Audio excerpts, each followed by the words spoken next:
6 a.m. on the West Coast, 9 a.m. on the East Coast of America. It's 2 p.m. in London, 7:30 in Mumbai, India, 11 p.m. in Kyoto, Japan, and in Malaysia, it's 1912. I'm Jay Sheldon. I'm not wearing pants.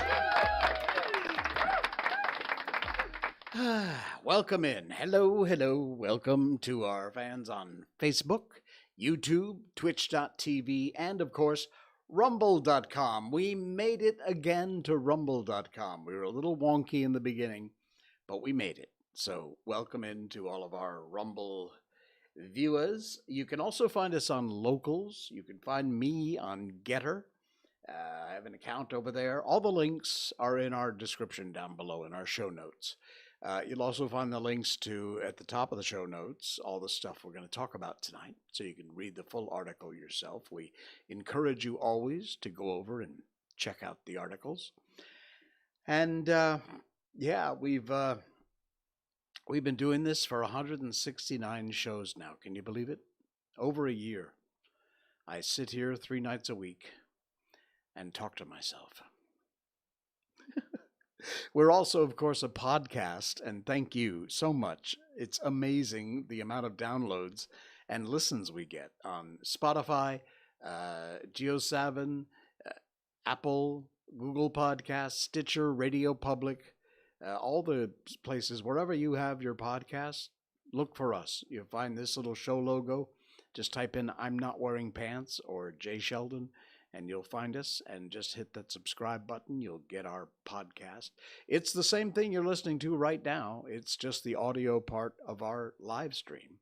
And any time you want to catch up or look at a specific show we've done, they're all up there. I encourage you mostly to head to rumble.com, because that's where you'll find absolutely all of them. Facebook also has them. YouTube, I believe they do on YouTube. I think all of our shows are there, plus some extras. And by the way, if you're there, please hit the subscribe button. Really need some YouTube subscribers over there. And Twitch does not save our shows. You can find the last week or two, and then they're gone. So, but that's all right. 3 other places you can find it and get it and save it and listen to it if you want to. If you want to. No obligations. All right, it's time to find out what's happening in a little girl's life who had a very exciting evening. Miko Update. Miko Update. She had quite a day. She's doing well. She's here. She's home. She's hanging out. And hang on, and I will share something with you. Here we go. This was from today. Just a little while. That's one of my bonsai in the background. But just maybe 4 or 5 hours ago, this was the little lady on our front yard. And here is why she looks so happy. Because she had a play date with Nico. Yeah.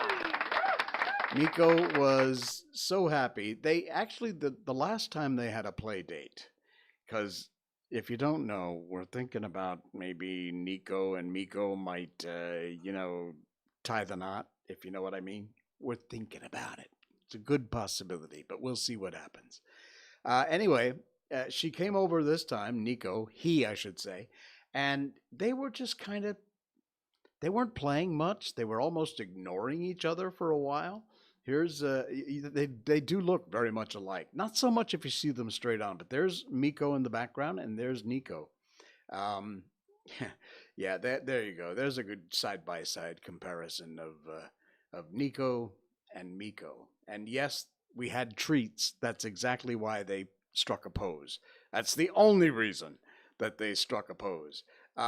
Nico went in the house and actually played with some of Miko's toys and went into Miko's house. This is Miko's house.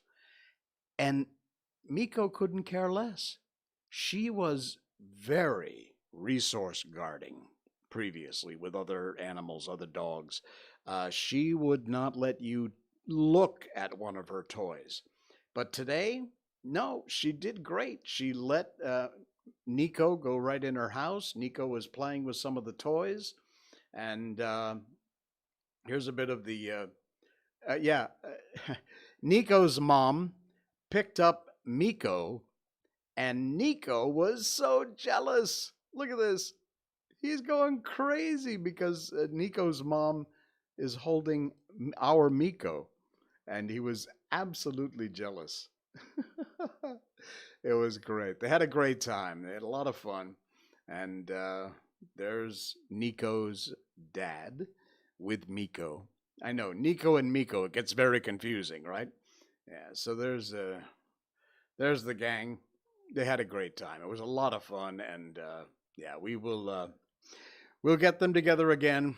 Mostly they were just kind of out of energy, I think, because it was the end of the day, so they didn't do a lot of interacting, but some. So had a great time, and she's an amazing little girl, and he's an amazing little guy. All right, you want to buy the world? It's available. It's one of those things that if you have to ask, you can't afford it. In fact, I don't think hardly anybody could afford to buy the world. However, the very cool folks at World of Buzz put this article out. Links in the show notes tonight. If you would like to buy the planet Earth, this is how much you'd have to pay. That's 20 quadrillion, and I don't know what the rest is, almost 21 quadrillion ringgit to buy the planet Earth. You ever wonder how much the Earth would go for if you could put it on a platter and sell it off? Don't wonder anymore. Tree Hugger recently shared a valuation of the planet that we call Earth. And if you're gonna want to sit down for this one. The entire planet is said to be worth 5 quadrillion USD. which would be equal to about almost 21 quadrillion ringgit. That's our monetary denomination here in Malaysia. The most expensive planet in the solar system. Serious, huh? How calculated? Well, the valuation comes after an assistant professor of astronomy and astrophysics from the University of California, Greg Laughlin, came up with a special formula to determine the value of the world. The calculation is somewhat less scientific, but it takes into account things like size, mass, temperature, age, other elements that relate to its ability to sustain life.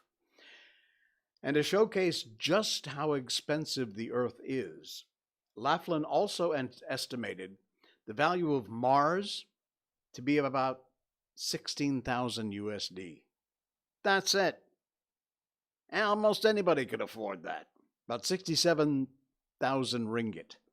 Venus is worth 1 penny, 1 US cent. Venus, a whole planet for 1 cent. He shared the numbers, although they can't be really applied in real life. But what his hope was in doing this was to inspire people to better appreciate the only home we have. Let's take care of it before somebody tries to sell it off. Fascinating article, and thanks to the folks at World of Buzz for that. That's it's very, very cool. 21 quadrillion ringgit.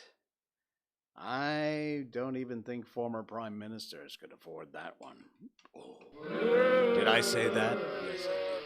Okay, I'm going to say something else, and that's just how stupid some people can be. And yes, I said that. Again, thank you so much to World of Buzz, but this article has been all over social media here in Malaysia. It's been all over the news, and it's been all over the news mainly because people cannot believe exactly how stupid some people can be. And if you're listening from outside of Malaysia, you might want to sit down. According to the Kelantan Forestry Department director, logging is good for the tiger population. Look, y'all know I am a big supporter of endangered species. We have several here in Malaysia, including the Malaysian tiger. And these things, the more we go in and just strip mine their forests and destroy their environment, the less and less they're going to be until they're gone. And when they're gone, they are gone forever. And forever is a very long time. Several tigers have shown up recently. In fact, we shared some of that in our past shows near some Orang Asli villages. Orang Asli in Malaysia is the native people, the original. It's like sort of the American Indians in a sense.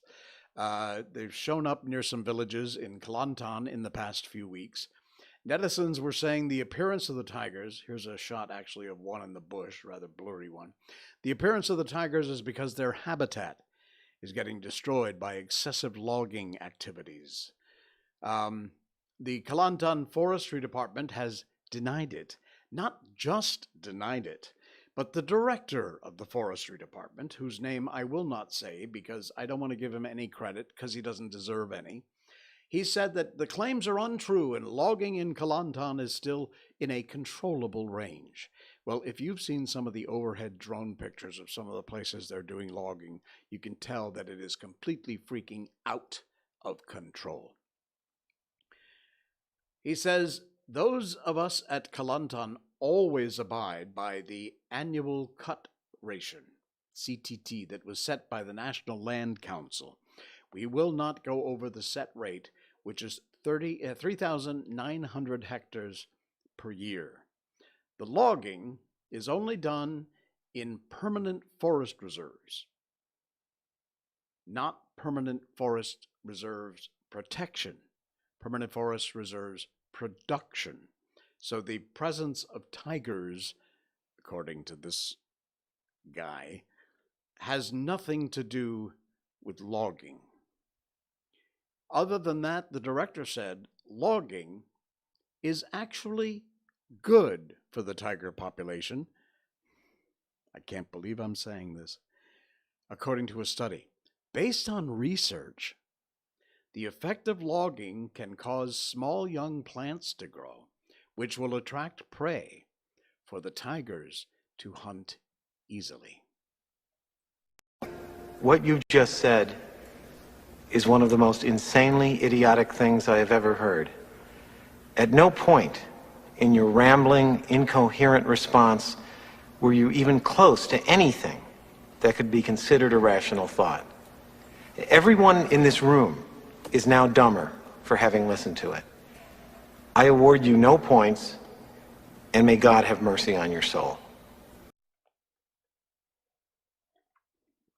And I think that just about sums it up. Honestly, I'm just not even going to go there because it's beyond stupid. Okay. This is not beyond stupid. This is freaky.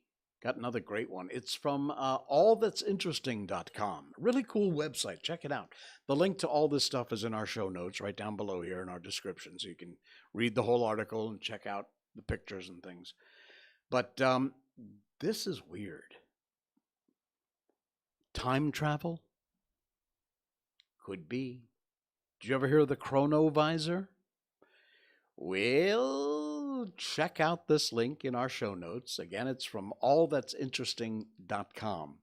The legend of the chronovisor, a time machine supposedly hidden in the Vatican from the 1860s until the 1990s.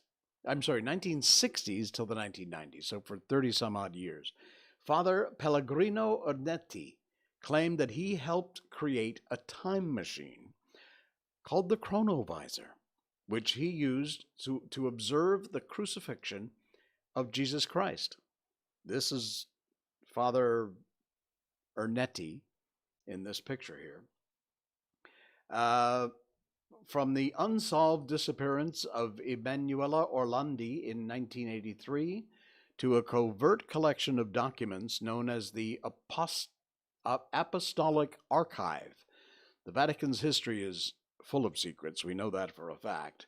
And all of the Vatican's purported secrets, of all of them, none may be more bizarre than the legend of the chronovisor. It is just a legend. No one has ever actually seen it. This priest claims to have not only seen it, but used it.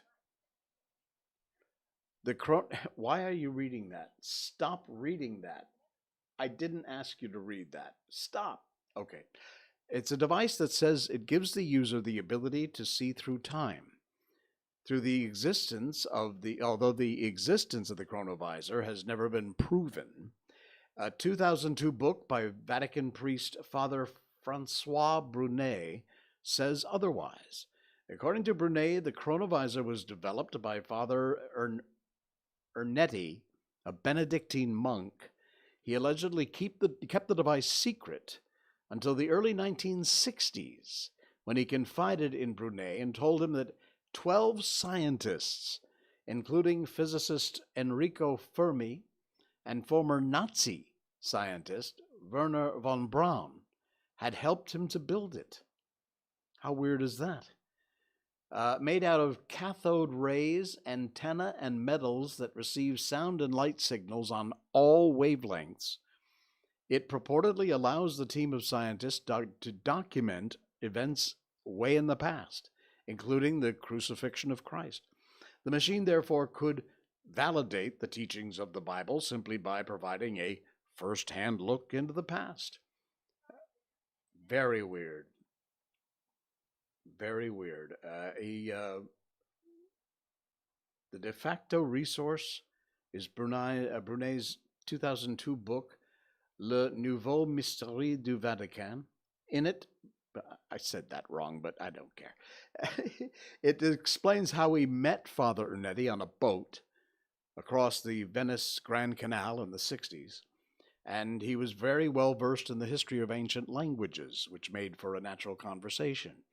But soon their chat turned to science, and he'd been expounding on the many ways in which the Christian Bible could be interpreted when Ernetti suggested he had accessed the truth via a time-traveling device.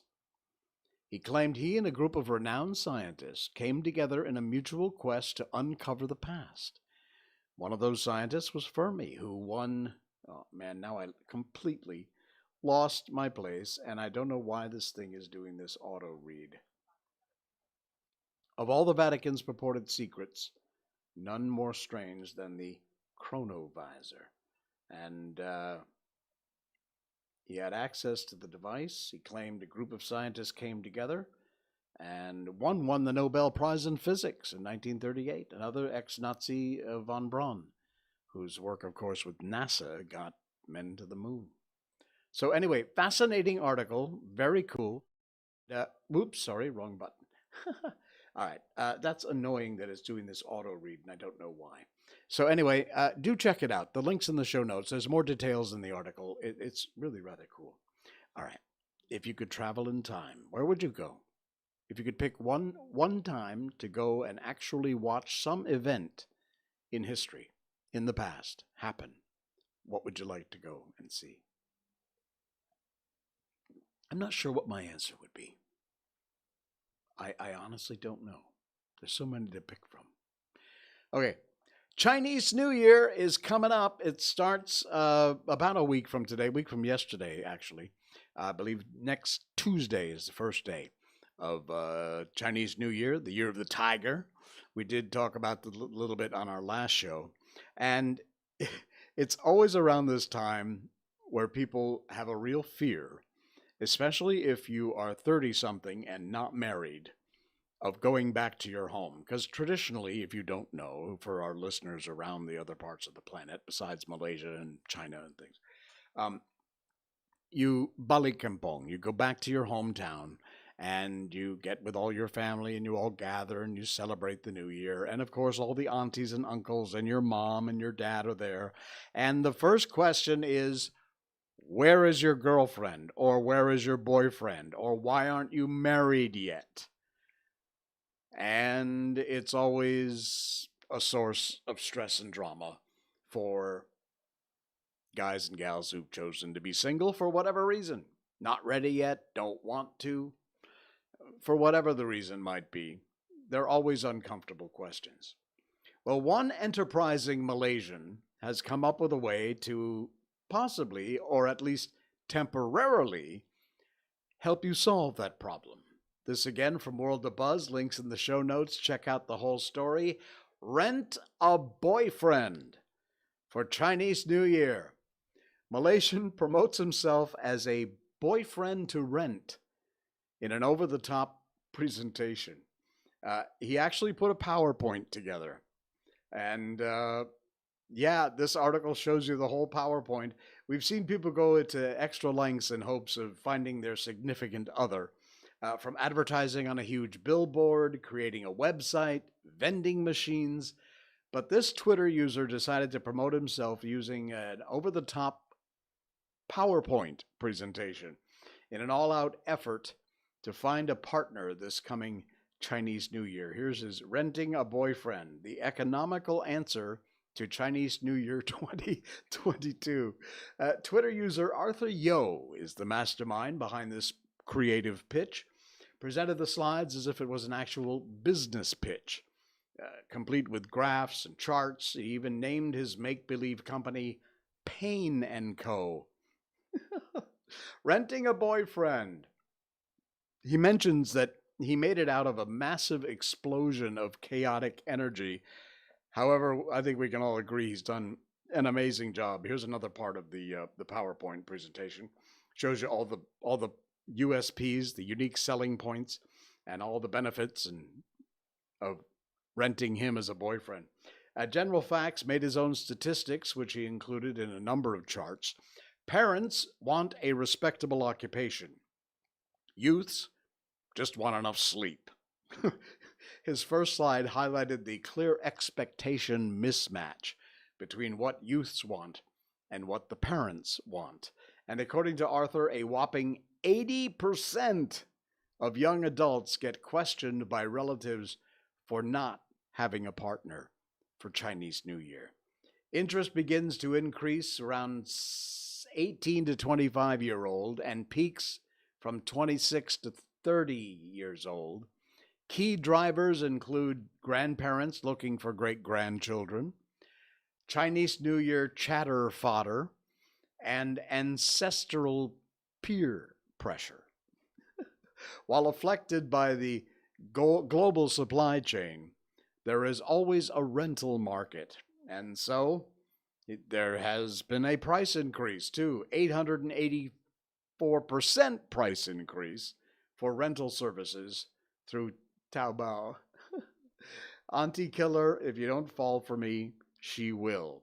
And there is a special price. It's only 88 ringgit a day.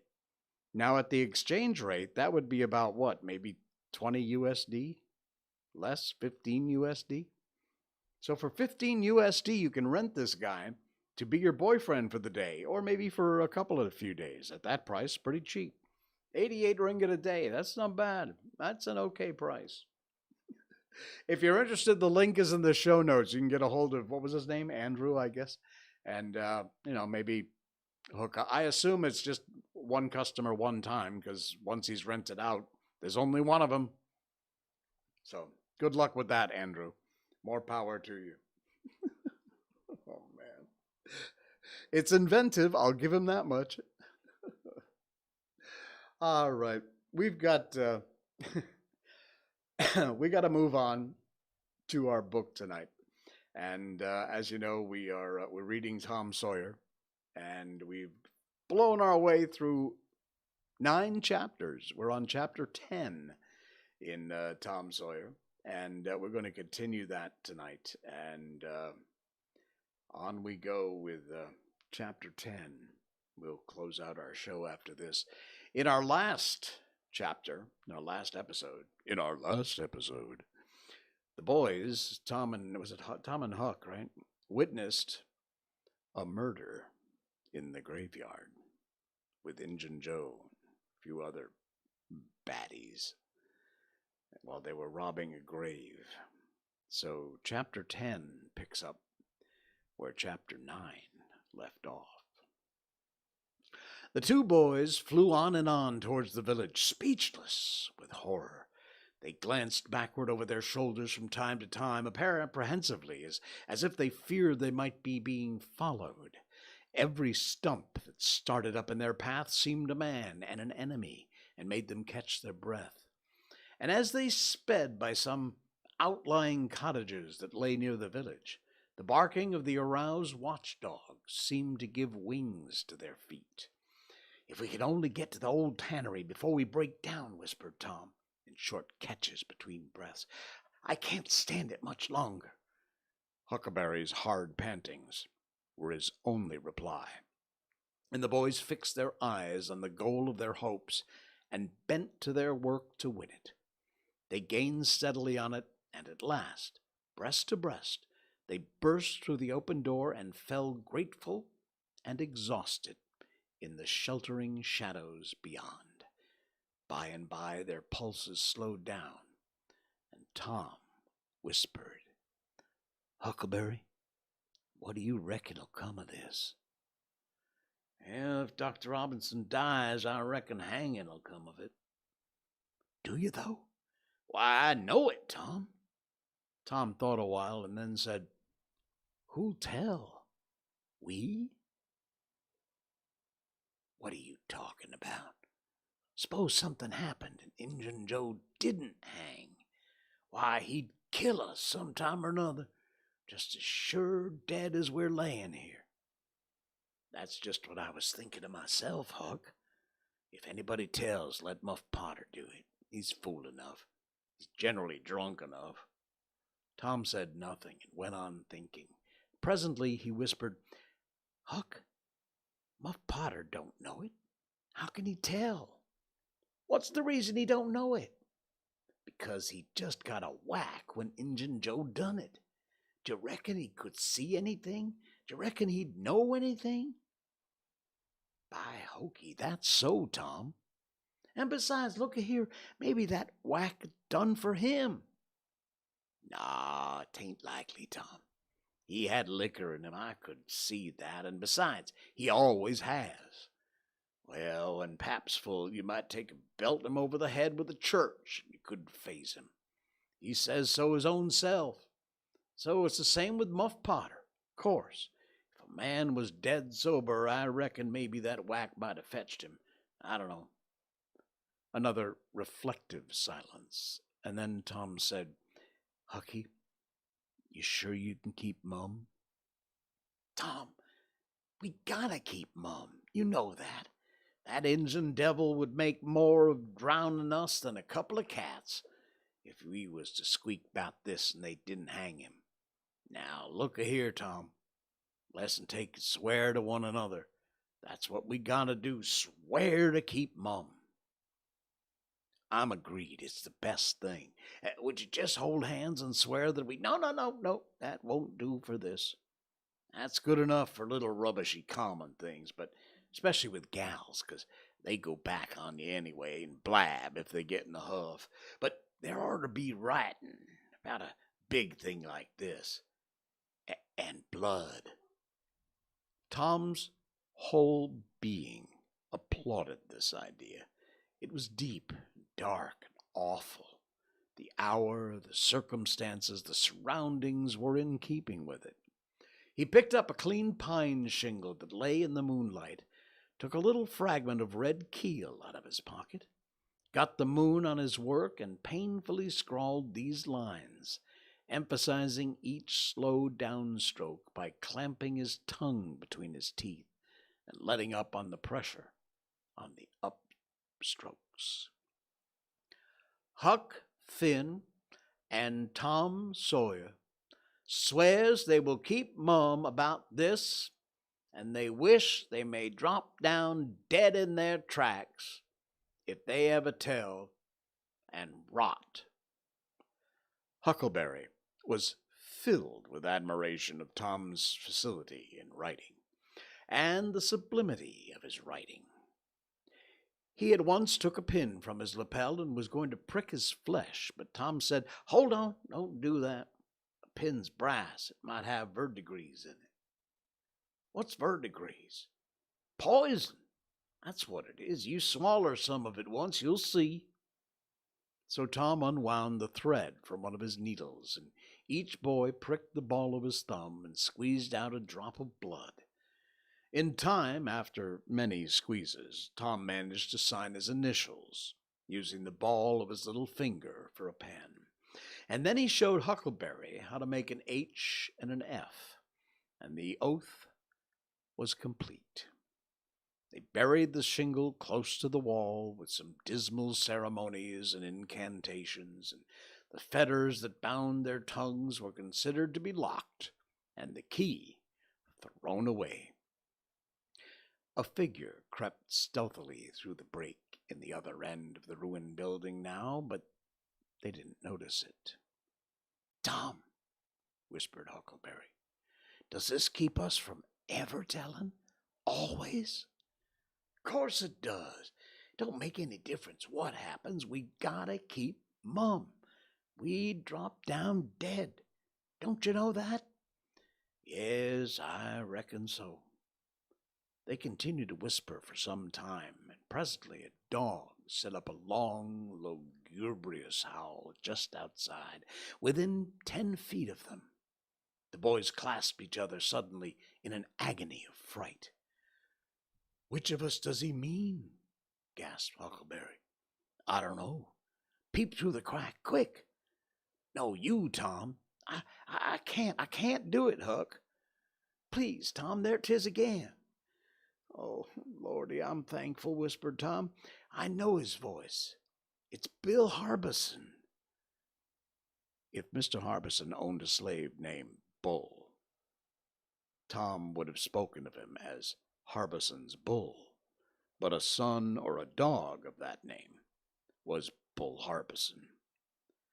Oh, that's good, I tell you, Tom. I was most scared to death. I'd bet anything. It was a stray dog. The dog howled again, and the boys' hearts sank once more. "Oh, my, that ain't no Bull Harbison," whispered Huckleberry. "Do, Tom." Tom, quaking with fear, put his eyes to the crack. His whisper was hardly audible when he said, "Oh, Huck, it's a stray dog." "Quick, Tom, quick! What does that mean?" "Huck, he must mean us both. We're right together."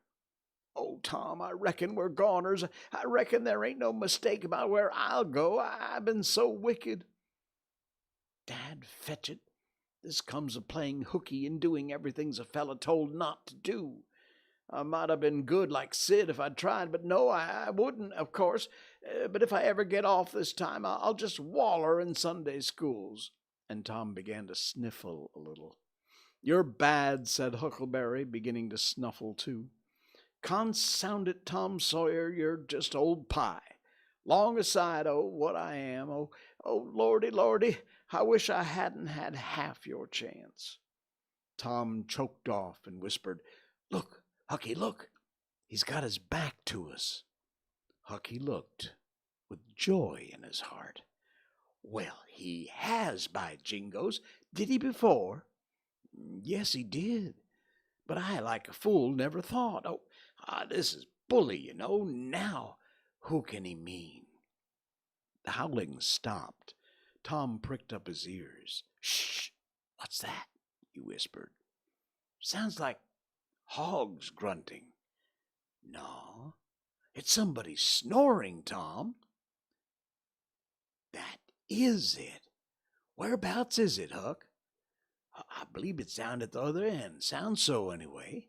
Pap used to sleep there sometimes, along with the hogs, but laws bless you, he just lifts things when he snores. Besides, I reckon he ain't ever coming back to this town any more."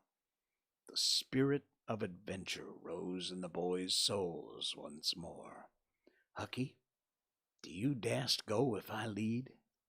"I don't like too much, Tom. Suppose it's Injun Joe." Tom quailed. But presently the temptation rose up strong again, and the boys agreed to try, with the understanding that they would take to their heels if the snoring stopped. So they tiptoed stealthily down, one behind the other, and when they had got to within 5 steps of the snorer, Tom stepped on a stick, and it broke with a sharp snap. The man moaned, writhed a little, and his face came into the moonlight. It was Muff Potter. The boys' hearts had stood still, and their hopes too. When the man moved, but their fears passed away now, they tiptoed out through the broken weatherboarding and stopped a little distance to exchange a parting word. That long, lugubrious howl rose on the night air again. They turned and saw the strange dog standing within a few feet of where Potter was lying, and facing Potter with his nose pointing heavenward. "Oh, Jiminy, it's him!" exclaimed both boys in a breath. "Say, Tom, they say a stray dog come howling around Johnny Miller's house, but about midnight, as much as 2 weeks ago, and a whippoorwill come and lit on the banister and sung the very same evening, and there ain't nobody dead there yet." "Well, I know that. Suppose there ain't. Didn't Gracie Miller fall in the kitchen fire and burn herself terrible the very next Saturday?" "Well, yes, but she ain't dead. And what's more, she's getting better, too." "All right, you wait and see. She's a goner. Just as dead sure as Muff Potter's a goner. That's what the niggers say. They know about all these things, Huck." Then they separated, cogitating. When Tom crept in at his bedroom window, the night was almost spent.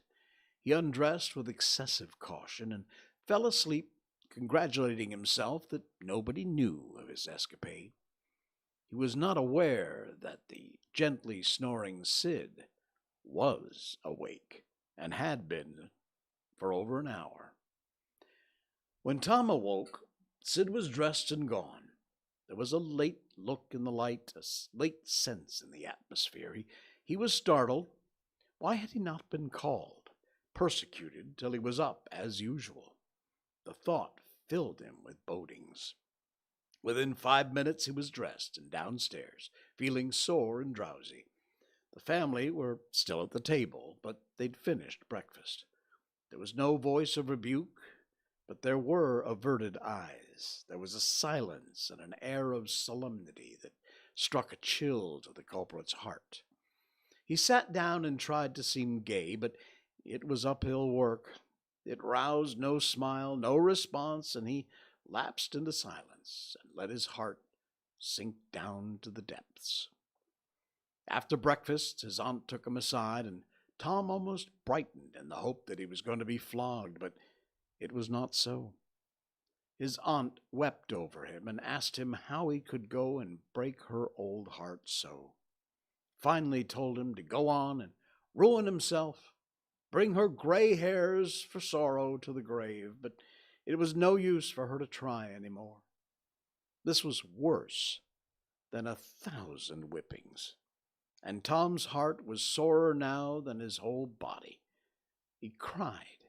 He pled for forgiveness, promised to reform over and over again, and then received his dismal feeling that he had won, but an imperfect forgiveness, and established but a feeble confidence. He left the presence too miserable to even feel revengeful towards Sid, and so the latter's prompt retreat through the back gate was unnecessary. He moped to school gloomy and sad, took his flogging along with Joe Harper for playing hooky the day before, with the air of one of those whose heart was busier with heavier woes and wholly dead to trifles. He then betook himself to his seat, rested his elbows on his desk and his jaw on his hands, stared at the wall with the stony stare of suffering that has reached the limit and can go no further. His elbow was pressing against some hard substance. After a long time, he slowly and sadly changed his position, took up this object with a sigh. It was in a paper. He unrolled it. A long, lingering, colossal sigh followed, and his heart broke. It was his brass andiron knob. This final feather broke the camel's back. Wow. That's chapter 10 of Tom Sawyer. How about that? All right. We'll pick up and give you chapter 11 in our next stream on Wednesday. Wednesday night? No, Saturday night. This is Wednesday. Way to keep up, Jay. All right, friends. Thanks so much for joining, and I will see you again. Thanks for the likes, subscribes, follows. Really, just a click of the button, costs nothing, and it really helps the show a lot. I will see you Saturday night. Until then, enjoy the rest of your week. I'm Jay Sheldon. I'm not wearing pants. Good night.